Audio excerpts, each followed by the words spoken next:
Assalamualaikum warahmatullahi wabarakatuh. Sahabat Rizka Story yang dirahmati Allah, mari kita awali kisah ini dengan melantunkan sholawat kepada baginda Rasulullah Muhammad Shallallahu Alaihi Wasallam. Sebelum kita mulai, jangan lupa untuk tekan tombol subscribe dan nyalakan lonceng notifikasinya agar sahabat tidak ketinggalan kisah-kisah menyentuh hati lainnya dari Rizka Story. Sahabat, pernahkah kalian membayangkan bagaimana rasanya datang ke pernikahan seseorang yang dulu pernah sangat kita cintai? Dan bagaimana jika kehadiran kita justru disambut dengan hinaan, bukan penghormatan? Malam ini, saya akan membawakan sebuah kisah tentang seorang pria sederhana, pengamen jalanan, yang datang ke pernikahan mantan kekasihnya. Namun, bukan sambutan hangat yang ia dapatkan, melainkan sesuatu yang membuat semua tamu terdiam. Mari kita ikuti kisah ini hingga akhir. Namanya Bima. Ia berjalan di trotoar sempit dengan langkah yang ia kenal betul ritmenya. Di punggungnya menggantung ukulele tua yang warna kayunya memudar. Senar nomor 2 sering putus, dan stiker kecil nyaris lepas di pinggir badan ukulele. Baju yang ia pakai sederhana, kemeja abu yang kusut, celana hitam yang lututnya mulai menipis, dan sandal yang tapaknya menandai ratusan gang di kota itu. Hari ini bukan hari biasa. Di tangannya ada undangan yang tepinya mulai lecek tertiup angin sore. Undangan pernikahan Rara. Nama yang kalau disebut membuat dada Bima hangat sekaligus perih. Gedung pernikahan itu berdiri di ujung jalan. Lampu kristal menggantung, karpet merah terbentang, dan musik organ tunggal mengalun riang. Di pelataran, mobil berjejer rapi. Pintu dibukakan petugas dengan senyum ramah. Bima menarik napas panjang. Ia merapikan kerah kemejanya, menurunkan pandangannya pada ukulele, lalu berbisik lirih, "Allah, kuatkan langkahku. Ini bukan untuk membuka luka, hanya untuk menutupnya dengan doa yang baik." Di pintu, seorang pria bersetelan rapi membelalakan mata. "Hei, tamu undangan, silakan," katanya canggung, ragu ingin menahan atau mempersilakan. "Terima kasih," jawab Bima, suaranya tenang. Begitu ia melangkah masuk, bunga papan dengan tulisan selamat berderet, meja prasmanan dipenuhi piring porselen, dan gelak tawa tamu bergaung. Namun pada detik Bima menjejakkan kaki, beberapa kepala menoleh bersamaan. Fisik Bima tidak serasi dengan kemewahan ruangan. Bisik berbisik pun berkelindan seperti nyamuk di telinga malam.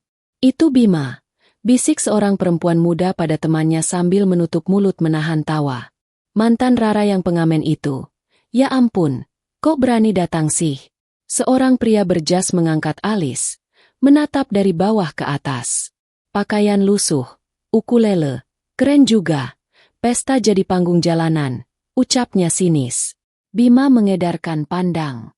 Di pelaminan, Rara duduk anggun dalam gaun putih yang berkilau. Senyumnya indah, namun bagi Bima senyum itu seperti cahaya lampu yang terlalu terang, menusuk mata karena terlalu dekat dengan masa lalu. Di sampingnya berdiri suaminya, Arga, pria berwajah tajam dan tegas, setelan jasnya sempurna, dasi rapi tanpa celah. Bima menelan ludah. Ia tidak datang untuk mengklaim apapun, tidak juga untuk membuka kisah lama. Ia datang untuk satu hal yang sederhana, mengucap selamat, mendoakan. Ia berjalan pelan menuju pelaminan. Setiap langkah seperti menyeberangi sungai kenangan. Di tengah jalan, seorang paman berumur memanggil pelayan. Tolong, arahkan dia keluar. Ini pesta, bukan acara amal," katanya sambil mengerutkan dahi. Pelayan itu ragu, menatap Bima, lalu menatap pelaminan, dan akhirnya mundur selangkah. Bima tiba di depan pelaminan. Ia menunduk dalam, menatap Rara sejenak. "Selamat, Ra, semoga bahagia dunia akhirat," ucapnya pelan. Rara terdiam, seolah waktu menariknya kembali pada sore yang jauh ketika Bima menyanyikan lagu sederhana di tepi sawah. Bibir Rara bergetar, namun sebelum kata apapun keluar, Arga melangkah setengah maju. "Saudara," suara Arga datar, "kau salah kostum. Ini bukan tempat untuk pertunjukan jalanan. Jangan ganggu tamu, jangan rusak suasana." Beberapa tamu tertawa kecil, ada yang menahan kamera, merekam dari balik ponsel. Bima menghela napas.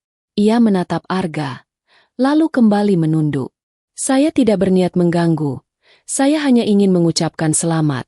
Lalu pamit, katanya. Seorang sahabat Rara yang duduk di kursi depan menambahkan dengan nada mengejek. Kalau mau tampil, tunggu habis acara, kita kasih koin. Tawa terdengar lebih keras. Di antara tawa itu, mata Rara berkaca. Ia ingin bicara, tetapi lidahnya berat. Ia mengenal tatapan Bima. Tatapan yang dulu menyelamatkannya ketika hujan menelan jalanan dan payung hilang entah kemana. Tatapan yang dulu mengajariku, aku tidak sendiri, gumam Rara di dalam hati. Namun panggung sudah terlanjur berdiri, peran sudah terlanjur dibagi, dan suara-suara di sekeliling lebih nyaring dari suara hatinya. Bima menatap ukulele di punggungnya, seakan bertanya pada sepotong kayu yang selalu menemaninya menunggu lampu merah. Lalu ia mendongak dan tersenyum tipis. Baik, saya pamit. Semoga acaranya lancar. Semoga Allah menjaga rumah tangga kalian, ucapnya. Ia memutar badan. Sepatu tamu menggesek karpet. Kristal di lampu gantung bergetar halus. Aroma wangi bunga melati mengiringi langkahnya. Ketika ia melewati deretan kursi, seorang anak kecil memandangnya polos. Mas, main lagu dong. Pintanya dengan mata bulat. Bima menunduk, menepuk kepala si kecil. Lain kali, ya. Hari ini Mas hanya berniat mengucapkan selamat. Di ambang pintu, angin senja menyelinap masuk. Bima memejam sejenak. Di dalam gedung, musik kembali riuh. Tawa mengalun, kamera berkilat. Di luar, suara kota menyatu dengan napasnya. Ia mengusap wajah. Allah, terima kasih. Bisiknya, bukan karena mudah, tapi karena engkau menolongku untuk menahan diri. Langkahnya menjauh dari gedung, menyusuri trotoar, melewati warung nasi yang sudah menutup panci, melewati tukang parkir yang melambai, melewati ruko tua dengan pintu besi yang separuh terbuka. Ia berhenti di depan kios kecil yang jendelanya masih menyala. Di dalam, rak kaca menampung benda-benda yang jarang dilihat orang sederhana. Bima menatap ke dalam. Lama. Penjaga kios mengangkat kepala. Mencari sesuatu. Mas, tanya penjaga kios. Bima tersenyum samar. Aku mencari cara untuk menutup satu bab hidupku dengan cara yang tidak membuatku menyesal. Jawabnya. Penjaga kios terdiam. Tidak mengerti, namun mengangguk hormat. Bima meletakkan ukulele di atas meja kayu kecil di pojok kios. Tangannya menyentuh senar yang retak, seolah pamit pada teman lama. Ada cahaya di matanya, bukan nyala kemarahan, bukan pula bara sakit hati. Ada sesuatu yang tenang, seperti sinar pagi setelah hujan malam yang panjang. Di gedung pernikahan, sementara itu, acara berlanjut. Rara mencoba tersenyum di depan kamera, namun di mata yang memerah ada jejak yang tidak sanggup ia sembunyikan. Arga berbisik di telinganya. Sudah, jangan pikirkan dia. Kita lanjutkan acara. Rara mengangguk, tetapi hatinya berjalan mengikuti jejak sandal seorang pria yang baru saja pergi dengan tenang. Di luar, waktu bergerak pelan. Jarum jam merayap seperti semut di balok kayu. Bima menunggu sesuatu yang hanya ia dan Allah yang tahu. Ia duduk di bangku beton dekat pepohonan, memandang lampu-lampu jalan yang menggambar garis tipis di udara. Telepon genggamnya butut, layarnya retak. Namun ada satu pesan yang ia buka berulang. Pesan itu singkat, dari ibunya di kampung. Nak, apapun yang terjadi, jangan benci, doakan. Hati yang mendoakan akan disembuhkan oleh doanya sendiri. Bima tersenyum. Ia membalas, minta doa ibu. Sebentar lagi ada hal penting yang harus Bima lakukan. Ia bangkit, merapikan kemeja. Mata yang tadi basah kini bening. Wajah yang tadi redup kini seperti disinari bulan yang keluar dari balik awan. Ia kembali melangkah ke arah kios, lalu meneruskan langkahnya ke tempat lain yang tidak jauh dari gedung. Ada satu hal yang harus ia ambil, satu hal yang selama ini ia simpan rapat, untuk satu momen yang tidak akan ia ulang. Di gedung, lagu gembira diganti dengan lagu tarian. Tamu tertawa, piring beradu, hadiah dibuka, ucapan selamat dibacakan. Namun beberapa orang masih membahas pria berukulele. Kasihan sih, tapi ya lihat situasi dong. Iya, kalau mau datang, Paling tidak pinjam jas, masa baju lusuh. Bahunya tegak juga, seolah bangga, padahal jelas beda kelas. Rara menunduk, mengetup ujung jari. Di balik senyumnya, satu ingatan mengetuk. Malam ketika ayahnya sakit keras dan obat hampir habis, Bima menghilang selama 3 hari, lalu kembali membawa uang yang cukup. Ketika ditanya dari mana, Bima hanya menjawab, dari lagu yang tidak berhenti aku nyanyikan di lampu merah. Ingatan itu datang lalu berlalu, seperti bisikan yang malu memiliki suara. Di luar gedung, angin malam menipis menjadi sejuk. Jam dinding kota bergerak menggeser waktu. 1 jam berlalu seperti seutas benang yang ditarik perlahan. Di trotoar, Bima berdiri kembali. Di tangannya kini bukan hanya ukulele. Ada sebuah kotak yang dibungkus kertas putih rapi, diikat pita sederhana, tidak mencolok, namun ada berat yang berbeda pada caranya menggenggam. Ia menatap langit, menghembuskan napas.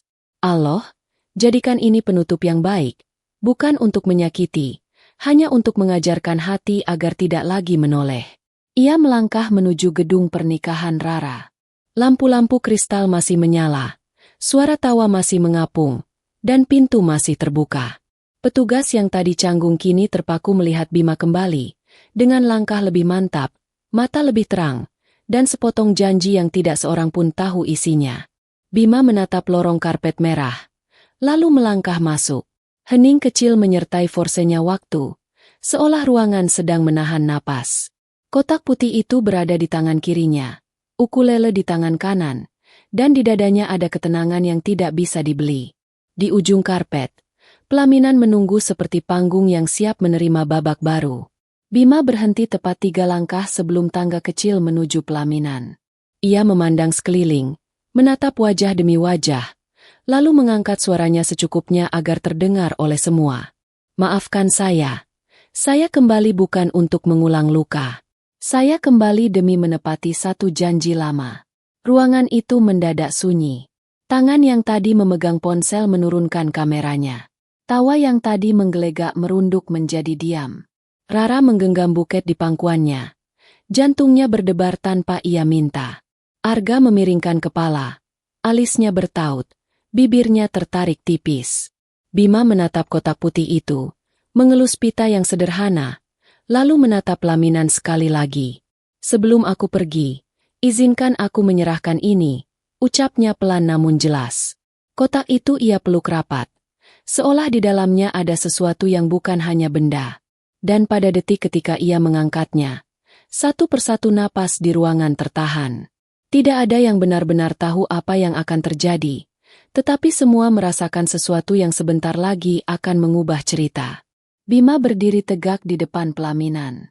Kotak putih sederhana itu ia letakkan di atas meja kecil yang biasanya dipenuhi hadiah tamu. Semua mata tertuju padanya. Bahkan musik yang dimainkan organ tunggal berhenti mendadak karena pemainnya ikut terpaku. Apa yang sebenarnya dia bawa? Bisik seorang tamu dengan nada penasaran. Jangan-jangan hanya mainan murahan, biar dramatis saja. Sahut yang lain sambil menahan tawa kecil. Arga menatap tajam, berusaha menjaga wibawanya di depan tamu undangan. Saudara, cukup sampai di sini. Jangan mempermalukan diri sendiri lagi, katanya dengan suara dingin. Namun Bima tidak membalas. Ia hanya menunduk sebentar, menarik napas panjang, lalu membuka pita perlahan. Tangannya gemetar, bukan karena takut, tapi karena beban emosional yang selama ini ia pikul seorang diri. Rara menatap lekat, matanya membesar, dadanya bergetar menahan sesuatu yang sulit ia pahami. Ketika penutup kotak diangkat, terdengar suara kecil dari beberapa tamu yang terkejut. Ya Allah, itu! Bisik seorang ibu sambil menutup mulutnya. Di dalam kotak, tergeletak sebuah cincin berlian berkilau yang diletakkan di atas selembar kain bludru merah. Di sampingnya ada sebuah amplop besar yang tampak tebal. Suasana ruangan mendadak hening. Hanya suara napas orang-orang yang terdengar. Bima menatap Rara dengan mata berkaca, lalu mulai berbicara. Rara, mungkin kau tidak pernah tahu. Selama bertahun-tahun aku menabung dari hasil aku mengamen di jalanan. Setiap koin, setiap lembaran kecil, aku sisihkan. Bukan untukku, tapi untuk mimpi kita dulu, mimpi yang tidak pernah sempat terwujud. Beberapa tamu mulai terdiam. Ada yang menunduk, merasa malu dengan tawa mereka sebelumnya. Arga masih berusaha bersikap tegas. Itu untuk apa? Kau pikir hadiah murahan ini bisa membuat kami kagum? Kami tidak butuh belas kasih seorang pengamen, katanya keras. Namun Bima tetap tenang. Ia menatap Arga, lalu menoleh kembali ke arah Rara. Cincin ini dulu ingin sekali aku berikan padamu, Ra. Bukan untuk membandingkan dengan kemewahan yang kau dapat hari ini. Tapi agar kau tahu, cintaku dulu dan cintaku sekarang tetap tulus, tanpa pamrih. Dan amplop ini, isinya adalah uang hasil tabunganku. Aku ingin kau gunakan untuk hidupmu ke depan. Aku tidak menyesal, meski pada akhirnya bukan aku yang duduk di sampingmu. Rara terdiam. Air matanya jatuh tanpa bisa ia tahan. Ia menutup wajah dengan tangan. Bahunya bergetar. Semua tamu menyaksikan adegan itu. Suasana yang tadi penuh tawa kini berubah menjadi sunyi penuh penyesalan. Bima melanjutkan dengan suara bergetar. Aku kembali, bukan untuk mengganggu, bukan pula untuk mengingatkan luka. Aku kembali hanya untuk menepati janji pada diriku sendiri. Bahwa meski aku tidak bisa membahagiakanmu sebagai suami, aku tetap bisa membahagiakanmu dengan hadiah terakhir ini. Suara isakan kecil terdengar dari beberapa sudut ruangan. Seorang ibu tua mengusap matanya dengan tisu, sementara pemuda-pemuda yang tadi mengejek menunduk dalam-dalam. Arga menggenggam tangan Rara, tetapi Rara justru menarik tangannya perlahan. Ia menatap Bima dengan tatapan penuh penyesalan. Kenapa kamu selalu seperti ini, Bim? Kenapa kamu selalu begitu tulus padaku? Padahal aku yang meninggalkanmu, ucap Rara terbata. Tangisnya pecah di depan semua orang. Bima hanya tersenyum pahit. Karena cinta yang sejati tidak pernah meminta balasan. Ra, cukuplah aku bahagia jika melihatmu bahagia. Semoga Allah menjaga rumah tanggamu. Itu saja yang aku pinta. Setelah berkata begitu, Bima menutup kotak, meletakkannya kembali, lalu membungkuk sedikit sebagai tanda pamit. Ia berbalik, melangkah keluar dari gedung dengan tenang, meninggalkan keheningan yang menusuk hati semua orang. Rara menangis terseduh, sementara Arga tampak gelisah karena merasa harga dirinya tercabik di depan tamu. Tidak ada lagi tawa, tidak ada lagi cemoohan. Yang tersisa hanya penyesalan di hati seorang wanita yang baru saja sadar bahwa ia telah kehilangan lelaki paling tulus dalam hidupnya. Malam itu pesta usai. Lampu-lampu kristal mulai dipadamkan satu persatu, tamu berangsur pulang, dan meja prasmanan yang tadinya penuh kini tinggal piring-piring kotor berserakan. Namun di hati Rara, pesta itu tidak pernah benar-benar selesai. Ia duduk sendirian di kamar pengantin, masih mengenakan gaun putih yang tadi begitu indah, kini terasa berat seakan menjerat. Di pangkuannya, buket bunga sudah layu, sementara matanya masih sembab karena air mata yang tak henti mengalir. Bayangan Bima yang datang dengan ukulele tua, lalu kembali dengan kotak putih berisi cincin dan amplop tebal, terus bermain di kepalanya. Setiap kata yang diucapkan Bima menusuk seperti jarum, bukan karena menyakitkan, tetapi karena penuh ketulusan. Rara terisak. Kenapa aku begitu bodoh? Kenapa aku memilih harta, memilih gengsi? Padahal aku tahu siapa yang benar-benar tulus mencintaiku. Arga, suaminya, masuk ke kamar dengan wajah masih tegang. Ia menutup pintu dengan suara keras. Sudahlah, Ra. Berhenti menangisi laki-laki itu. Dia cuma pengamen. Tidak pantas dibandingkan dengan kehidupan yang aku berikan padamu sekarang. Ucapnya ketus. Rara menoleh dengan mata merah. Tidak pantas? Justru dia yang paling pantas. Gak. Dia yang selalu ada saat aku susah. Dia yang rela berkorban demi aku. Dan aku malah mengkhianati ketulusannya. Sedangkan kamu hanya memberi kemewahan, tapi tidak ada ketulusan di dalamnya. Arga terdiam sesaat. Wajahnya mengeras. Ia tidak menyangka istrinya yang baru ia nikahi berani berkata begitu. Kau menyesal menikah denganku? Tanyanya dengan nada tinggi. Rara menunduk. Air matanya jatuh. Iya, Ga, aku menyesal. Aku menyesal telah meninggalkan Bima. Arga mengepalkan tangan, namun ia memilih diam. Ia keluar kamar, meninggalkan Rara sendirian bersama sesal yang semakin menjerat hati. Di sisi lain kota, Bima berjalan menyusuri trotoar yang sepi. Kotak putih itu kini tidak lagi bersamanya. Ukulele tua ia peluk erat, seolah sahabat satu-satunya yang mengerti isi hatinya. Ia berhenti di bawah lampu jalan yang redup, lalu duduk di bangku kayu tua. Bima menatap langit malam yang berhiaskan bintang samar. Allah, aku sudah menepati janjiku. Aku sudah menyerahkan apa yang seharusnya kuserahkan. Kini, aku hanya ingin belajar ikhlas. Meski hatiku sakit, biarlah aku simpan sendiri. Di bangku itu, Bima memetik senar ukulele, memainkan lagu lama yang dulu sering ia nyanyikan untuk Rara. Suaranya lirih, hampir tenggelam oleh angin malam, tapi ada getaran yang dalam di setiap baitnya. Seorang bapak tua penjual koran yang lewat berhenti sejenak, mendengarkan. Ia menatap Bima dengan iba. Anak muda, suaramu penuh luka, tapi juga penuh doa.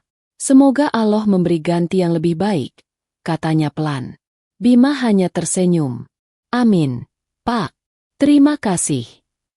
Keesokan harinya, kabar tentang peristiwa di pernikahan itu tersebar luas. Banyak tamu bercerita dengan nada kagum, bahkan yang dulu mengejek kini menyesal. Aku malu sekali, kemarin aku menertawainya. Padahal hatinya jauh lebih mulia daripada kita semua, kata seorang tamu pada temannya. Rara mendengar bisik-bisik itu. Ia semakin terhimpit rasa bersalah. Setiap kali ia melihat cincin berlian dan amplop pemberian Bima yang kini tersimpan di lemari, hatinya bergetar. Ia tahu, benda itu bukan sekadar hadiah, tapi simbol cinta sejati yang telah ia buang begitu saja. Malam-malam berikutnya, Rara tak bisa tidur. Ia menangis diam-diam, menatap cincin itu, lalu berbisik lirih. Bima, maafkan aku. Aku ingin memutar waktu, tapi semua sudah terlambat. Sedangkan Bima, ia kembali ke jalanan, mengamen seperti biasa. Namun kali ini ada yang berbeda. Orang-orang yang dulu merendahkannya kini menatap dengan hormat. Mereka yang pernah menertawakan, kini melemparkan senyum simpati. Ada yang diam-diam menaruh uang lebih banyak di kotaknya. Namun Bima tetap sama. Ia hanya ingin bernyanyi, hidup sederhana, dan menjaga hatinya tetap ikhlas. Luka itu masih ada. Tapi perlahan ia percaya, Allah tidak pernah menutup pintu bagi hati yang sabar. Dan di suatu malam, saat bulan purnama menggantung di langit, Bima kembali memainkan lagu itu. Lagu yang dulu ia nyanyikan untuk Rara, kini ia nyanyikan untuk dirinya sendiri, sebagai pengingat bahwa cinta sejati tidak pernah hilang, hanya berganti cara untuk tetap hidup. Hari-hari setelah pernikahan itu berjalan seperti drama tanpa naskah yang menekan batin Rara.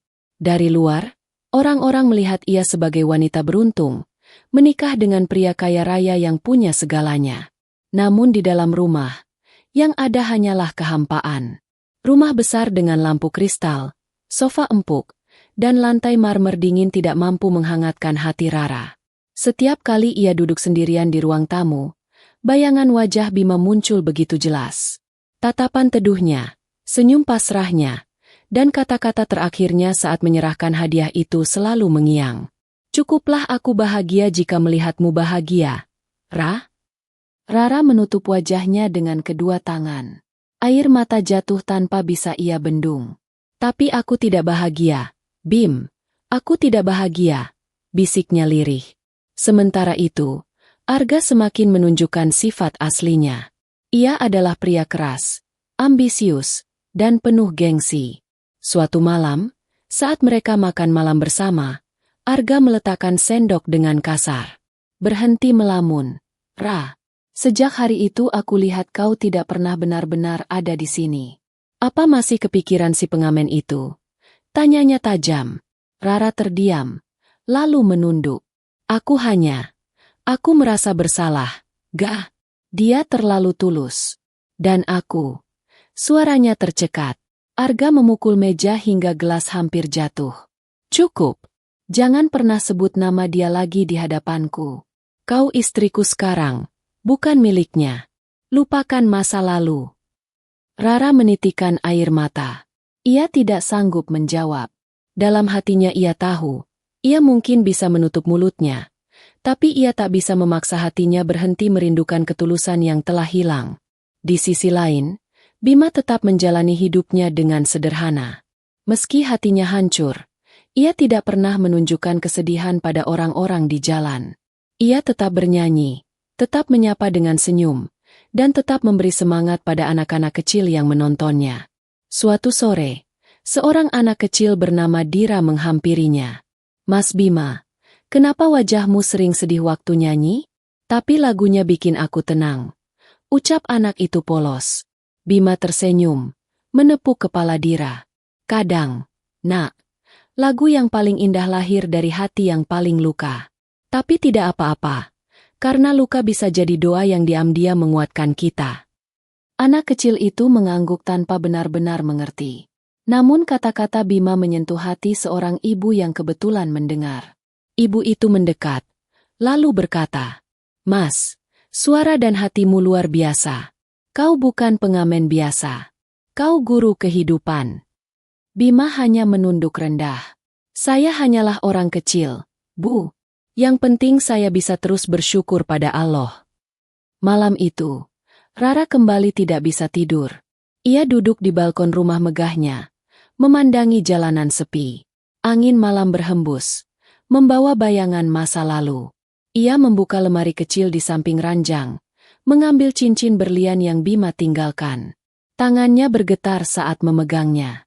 "Kenapa aku begitu bodoh, Bim? Kenapa aku melepaskanmu hanya demi kemewahan yang ternyata kosong?" Isaknya lirih. Air matanya menetes ke cincin itu. Dalam hatinya, penyesalan semakin membesar, sementara cintanya kepada Arga semakin pudar. Ia sadar, rumah tangga yang ia bangun tidak dilandasi cinta, melainkan gengsi dan harta. Di waktu yang sama, Bima sedang duduk di sebuah musala kecil di pinggir jalan. Ia baru saja selesai sholat malam. Wajahnya basah oleh air wudhu. "Allah, aku ikhlas. Jangan biarkan hatiku penuh dendam. Jika Engkau kehendaki aku tetap sendiri, maka cukupkanlah aku dengan rasa syukur. Dan jika Engkau takdirkan aku bertemu lagi dengan Rara, biarlah itu untuk sebuah pelajaran, bukan untuk membuka luka lama." Doa itu keluar dengan tulus. Suaranya lirih, tapi seluruh semesta seperti mendengar. Hari-hari berikutnya, pernikahan Rara dan Arga semakin retak. Pertengkaran sering terjadi. Arga sibuk dengan urusannya sendiri, jarang pulang, bahkan kadang pulang dengan bau alkohol. Rara merasa seperti burung dalam sangkar emas, terlihat indah dari luar, tapi menderita di dalam. Dan setiap kali ia merasa hampa, bayangan Bima datang lagi. Senyum tulusnya, suara ukulelenya, dan tatapannya yang penuh doa. Di dalam hati Rara, ia tahu satu hal, penyesalannya sudah terlambat. Hari-hari dalam rumah tangga Rara semakin berat. Arga makin sering pulang larut malam, terkadang dengan bau alkohol, terkadang dengan wajah penuh amarah. Setiap kali Rara mencoba bicara, yang ia dapat hanyalah bentakan. "Aku sibuk cari uang, Rah. Kau tinggal di rumah mewah, makan enak tiap hari, apalagi yang kurang?" hardik Arga suatu malam. Rara menahan tangis. "Yang kurang adalah ketulusan. Ga, aku butuh cinta, bukan hanya harta." Arga mendengus kasar lalu membanting pintu, meninggalkan Rara sendirian dengan air mata. Gaun tidurnya basah karena tangisan. Sementara di tangannya ia masih menggenggam cincin pemberian Bima. Sementara itu, Bima tetap setia dengan kehidupannya sebagai pengamen jalanan. Suatu sore, ia duduk di trotoar dekat lampu merah, memainkan ukulele dengan lagu sederhana yang syahdu. Suaranya menarik perhatian banyak orang. Seorang wanita muda menghampiri, menaruh beberapa lembar uang ke dalam kotak kecil Bima. "Mas, suara kamu bikin merinding. Harusnya kamu bukan di jalanan, tapi di panggung besar," katanya sambil tersenyum. Bima hanya menunduk sopan. "Terima kasih, Mbak. Tapi panggungku ya di sini, di jalan. Yang penting laguku bisa sampai ke hati." Wanita itu tertegun mendengar jawabannya. Ada wibawa dalam kesederhanaan Bima. Takdir bekerja dengan cara yang misterius. Malam itu, Rara baru pulang dari rumah orang tuanya. Mobil mewah yang dikendarai sopirnya berhenti karena lampu merah. Dari balik kaca, Rara mendengar suara yang begitu familiar. Suara itu menusuk jantungnya. Suara yang dulu menemaninya saat bersedih. Suara yang selalu membuatnya merasa aman. Ia meminta sopir menurunkan kaca. Dan benar saja, di bawah lampu jalan, dengan ukulele tua, berdirilah Bima. Rara menutup mulutnya. Air mata langsung jatuh. "Bima," bisiknya lirih. Bima menoleh sebentar karena merasa ada yang memperhatikannya. Tatapan mereka bertemu. Sesaat dunia berhenti berputar. Waktu seolah membeku hanya untuk mempertemukan dua hati yang sudah lama terpisah. Namun Bima segera menunduk. Pura-pura tidak mengenali. Ia melanjutkan lagunya. Seakan tidak ada yang terjadi. Ia tahu, hati harus tetap tegak. Meski luka lama kembali berdarah. Rara tidak kuat. Ia keluar dari mobil, menghampiri Bima. Orang-orang di sekitar lampu merah menoleh. Bingung melihat wanita bergaun mewah turun dari mobil untuk mendekati seorang pengamen. "Bima." Suara Rara bergetar. "Kenapa kamu masih seperti ini? Kenapa kamu tidak pernah berubah?" Bima tersenyum samar. "Aku memang begini, Ra. Dari dulu, aku hanya pengamen. Tapi bukan berarti aku tidak bahagia. Aku punya Allah, aku punya lagu, aku punya hidup yang ikhlas." Rara menangis terseduh, menutup wajahnya. "Aku yang salah, Bim. Aku yang meninggalkanmu demi harta. Dan sekarang aku menyesal setiap hari. Aku ingin kembali." Bima menatap Rara lama, lalu menggeleng pelan. "Ra, jangan menangis. Aku sudah ikhlas. Jalani hidupmu. Rawat rumah tanggamu. Jangan rusak takdirmu sendiri hanya karena penyesalan. Cinta itu bukan untuk diminta kembali, tapi untuk didoakan agar tetap baik meski sudah jauh." Kalimat itu menusuk hati Rara lebih dalam daripada pisau manapun. Ia ingin memeluk Bima, ingin meminta maaf, ingin menukar takdirnya. Tapi langkah Bima mundur. Suara ukulele kembali terdengar. Lalu lampu hijau menyala.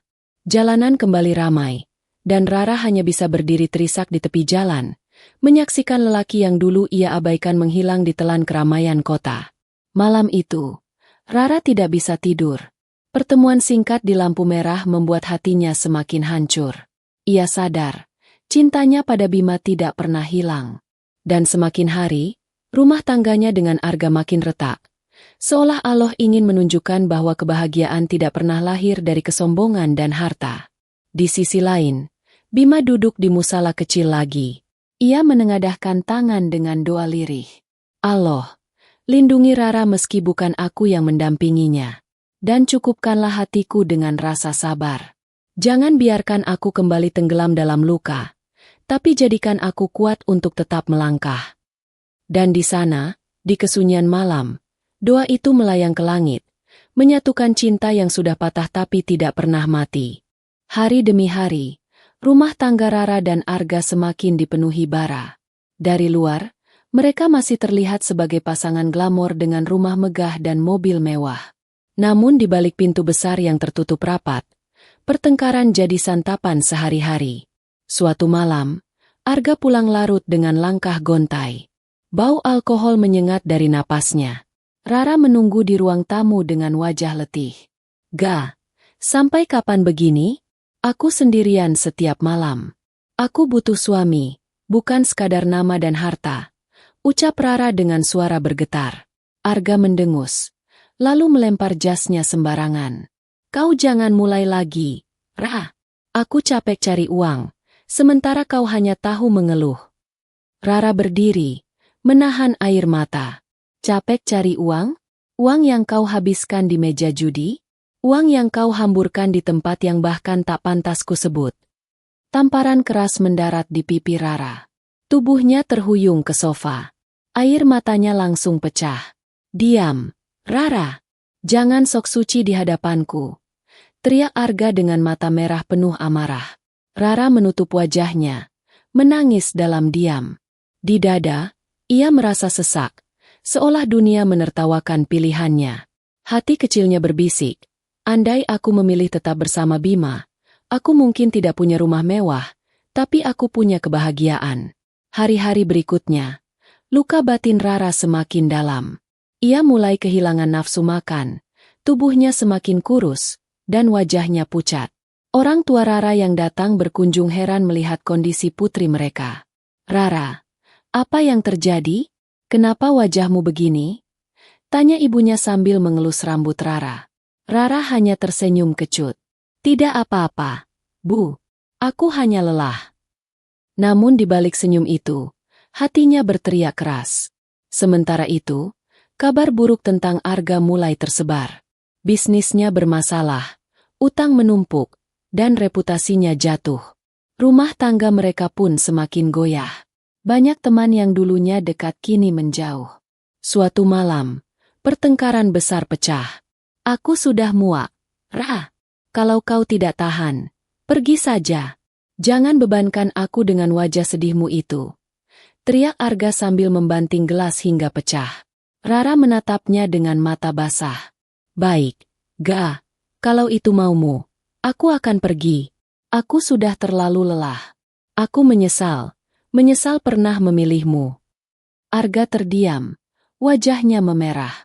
Ia ingin bicara lagi, tapi Rara sudah berlari ke kamar, mengemasi beberapa pakaian, dan membawa cincin pemberian Bima yang selalu ia simpan diam-diam. Malam itu juga, Rara meninggalkan rumah mewah itu dengan hati hancur. Ia tak tahu harus kemana, hanya mengikuti langkah yang membawanya ke jalan-jalan kota yang sepi. Takdir kembali bekerja. Dalam langkah yang gemetar, Rara melihat sekumpulan orang di trotoar, duduk melingkar mendengarkan musik.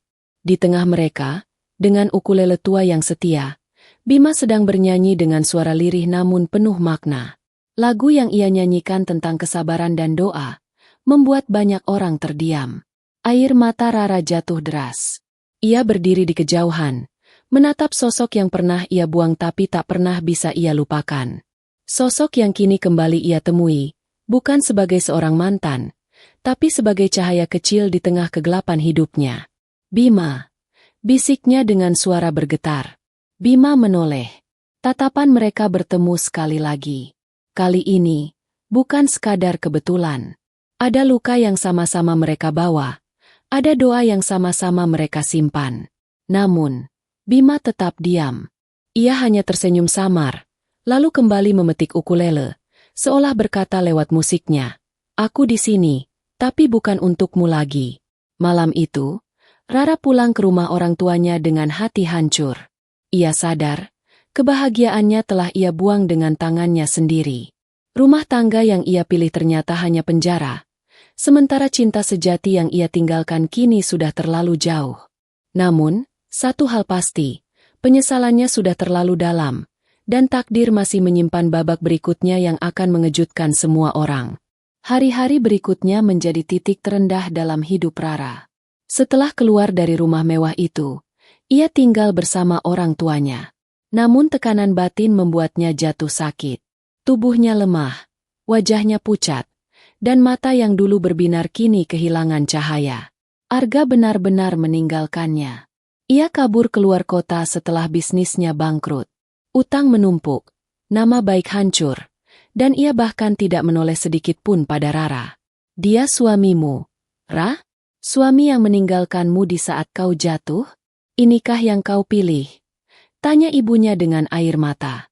Rara hanya bisa menangis, menggenggam cincin pemberian Bima erat-erat.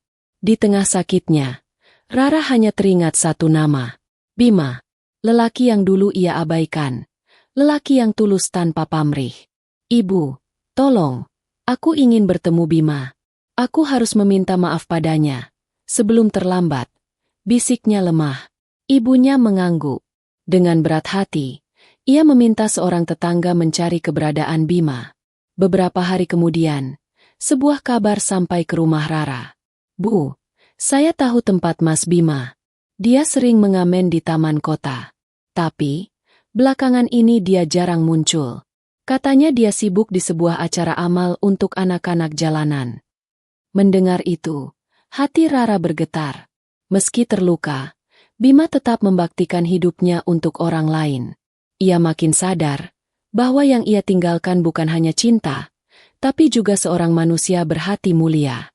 Akhirnya, pada suatu sore, Rara berhasil bertemu Bima. Di sebuah aula sederhana, Bima sedang berdiri di panggung kecil, dikelilingi anak-anak jalanan. Ia bernyanyi, mengajak mereka tertawa, lalu menyerahkan sejumlah uang hasil donasi. Semua orang memandangnya dengan kagum. Rara berdiri di pintu, tubuhnya gemetar. Air mata langsung jatuh. Bima, panggilnya lirih. Bima menoleh. Waktu berhenti sejenak. Orang-orang terdiam ketika melihat wanita cantik dengan tubuh lemah itu berjalan perlahan ke arahnya. Rara jatuh berlutut di hadapan Bima, sambil menangis. Maafkan aku, Bim. Aku bodoh. Aku meninggalkanmu demi harta. Dan kini semua hilang. Aku hanya punya penyesalan. Aku rela apapun, asal kau mau memaafkanku. Bima menatap Rara lama, lalu menghela napas. Ia meraih bahunya, membantunya berdiri. Ra, aku sudah lama memaafkanmu. Aku tidak menyimpan benci sedikit pun. Aku hanya ingin kau bahagia, meski bukan denganku. Jangan jatuhkan dirimu dengan penyesalan, karena Allah selalu memberi kesempatan untuk bangkit. Tangisan Rara makin deras. Tapi aku tidak bisa bahagia, Bim. Aku kehilanganmu. Aku kehilangan lelaki paling tulus dalam hidupku. Bima tersenyum pahit, menatap anak-anak di sekitarnya. Bahagia itu bukan selalu tentang bersama orang yang kita cintai. Ra, bahagia adalah ketika kita bisa memberi arti bagi hidup orang lain. Dan itulah yang aku pilih sekarang. Lalu, di hadapan semua orang, Bima mengeluarkan sesuatu dari tas lusuhnya. Sebuah kotak kayu kecil. Ia menyerahkannya pada Rara. Ini hadiah terakhirku, Ra. Simpanlah. Bukan untuk menahanmu, bukan untuk mengikatmu, tapi sebagai pengingat bahwa ada cinta yang tulus pernah hidup untukmu. Dengan tangan gemetar, Rara membuka kotak itu. Di dalamnya ada sebuah ukulele mini, kecil dan sederhana, dengan ukiran halus di bagian belakang. Cinta sejati adalah doa yang tak pernah mati. Ruangan mendadak hening. Air mata banyak orang jatuh menyaksikan momen itu. Rara menangis sambil memeluk kotak kecil tersebut, seolah memeluk seluruh kenangan yang ia sia-siakan. Kenapa kamu begitu mulia, Bim? Padahal aku yang menyakitimu, isak Rara. Bima hanya tersenyum. Karena cinta sejati bukan tentang memiliki, tapi tentang merelakan. Aku sudah ikhlas, Ra. Semoga Allah memberimu jalan bahagia, meski bukan bersamaku. Rara terisak semakin keras.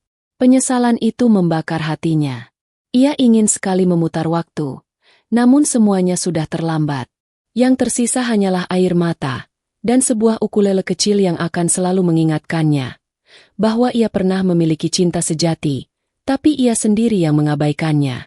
Malam itu, ketika semua orang bubar, Bima berjalan keluar aula. Ia memandang langit, tersenyum tenang, lalu melangkah dengan pasti. Sementara Rara tetap berdiri di sana, menggenggam erat kotak kecil itu, menangis tanpa henti, menyadari satu hal, cinta sejati datang sekali dalam hidup, dan jika kita menolaknya, yang tersisa hanyalah penyesalan seumur hidup.